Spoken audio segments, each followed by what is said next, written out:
Aprelin 2-də Yeni Azərbaycan Partiyasının təşkilatçılığı ilə Azərbaycan-Çin strateji tərəfdaşlığı, qlobal cənubda konsolidasiya və əməkdaşlığın təşviqi mövzusunda konfrans keçirilib. Konfransda əvvəlcə xalqımızın ümumilli lideri Heydər Əliyevin Azərbaycan və Çin Xalq Respublikasının müstəqilliyi və suverenliyi uğrunda canlarını qurban vermiş vətən övladlarının əziz xatirəsi bir dəqiqəlik sükutla yad edilib. Sonra Çin Xalq Respublikasının və Azərbaycan Respublikasının dövlət himnləri səsləndirilib. Konfransın moderatoru Milli Məclisin deputatı Pərvin Kərimzadə Azərbaycanla Çin arasında əlaqələrin dinamik inkişaf etdiyini bildirib. Çin Xalq Respublikasının qlobal güc mərkəzlərindən biri olduğunu deyən Pərvin Kərimzadə Azərbaycanın Cənubi Qafqaz regionunun lider dövləti kimi müasir beynəlxalq münasibətlər sistemində mövqelərini möhkəmləndirdiyini diqqətə çatdırıb. Çıxış edən Yeni Azərbaycan Partiyası sədrinin müavini, mərkəzi aparatın rəhbəri Tahir Budaqov qeyd edib ki, bugün Azərbaycan Respublikası ilə Çin Xalq Respublikası arasındakı münasibətlər dostluq, qarşılıqlı faydalı əməkdaşlıq və etibarlı strateji tərəfdaşlığa əsaslanır. Azərbaycan Prezidenti Yeni Azərbaycan Partiyasının sədri İlham Əliyev ilə Çin Xalq Respublikasının sədri, Çin Kommunist Partiyasının baş katibi Si Jinping iki ölkə arasında əlaqələrin inkişafına böyük önəm verirlər.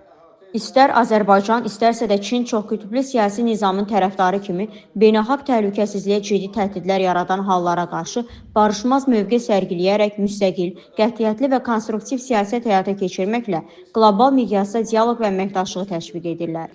Çıxış edən Çin Kommunist Partiyası Mərkəzi Komitəsinin üzvü, Beynəlxalq Əlaqələr Şöbəsinin müdiri Lü Tizyançao vurğulayıb ki, Çin və Azərbaycan strateji tərəfdaşlardır və qarşılıqlı faydalı əməkdaşlıq edirlər.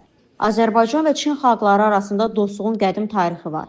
Bu tarixi dostluq bizim müasir dövrdəki münasibətlərimizə də böyük təsir göstərir. Ötən il iki dövlətin liderlərinin Çin-Azərbaycan münasibətlərinin strateji tərəfdaşlıq səviyyəsinə çatdırılmasını elan etməsi də bunun göstəricisidir.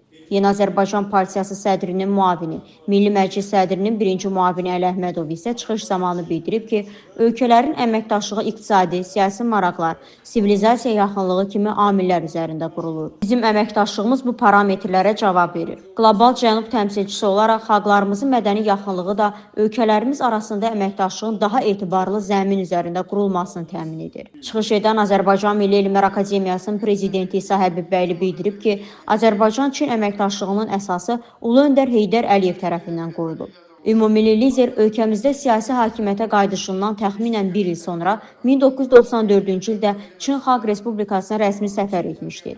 Heydər Əliyev bu səfəri ilə həm də inkişafın Çin modelinin əhəmiyyətinə böyük dəyər verdiyini nümayiş etdirmişdir. Hazırda iki ölkə arasında müxtəlif sahələrdə, o cümlədən elm və təhsil sektorlarında mühüm tədbirlər həyata keçirilir. Ölkəmizin yüksək reytinqə malik təhsil olacaqlarında Çin dili üzrə yüksək ixtisaslı mütəxəssislər hazırlanır. Azərbaycan Milli Elmlər Akademiyasının bir sıra institutlarında Azərbaycan-Çin əlaqələrinə həsr olunmuş geniş miqyaslı tədqiqatlar aparılır. Bu istiqamətdə Azərbaycan alimləri Çindəki analoji qurumlarının nümayəndələri ilə birgə ortaq layihələr həyata keçirirlər. Azərbaycan Respublikasının Prezidenti yanında Dövlət İdarəçiliyi Akademiyası rektoru Orxan Ələkbərov vurğulayıb ki, Azərbaycan və Çin arasında çoxşaxəli əməkdaşlığın daha da genişləndirilməsi olduqca vacibdir. O qeyd edib ki, müasir dövrdə ekoloji və sosial-humanitar məsələlər qlobal xarakterli problemlər kimi diqqət mərkəzindədir. Dünya birliyi inkişafın davamlı və dayanıqlı olması yolu ilə bu problemlərin həll edilməsini ön plana çıxarıb. Hazırda bu prosesin reallaşması istiqamətində müəyyən nailiyyətlər əldə olunub. Milli Məclisin deputatı Fariz İsmailzadə bildirib ki, Azərbaycan-Çin münasibətləri uğurla inkişaf edir. O, Çin-Azərbaycan münasibətlərinin siyasi sahədə möhkəm təməl üzərində qurulduğunu diqqətə çatdırıb. Son illər ərzində Çin Qırğızıstanla Özbəkistanı, Xəzər regionunu birləşdirən yeni dəmir yol layihəsinə başlayıb. Bu, əmtəl dövriyyəsini artıracaq və bir kəmər bir yol layihəsini yerinə yetirməyə imkan verəcək. Çıxışlardan sonra tədbir iştirakçılarının sualları cavablandırılıb.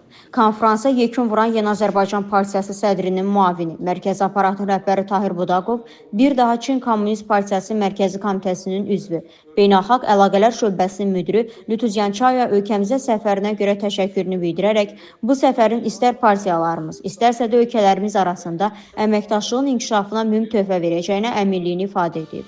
Konfrans Yeni Azərbaycan Partiyasının himninin səsləndirilməsi ilə başa çatdı.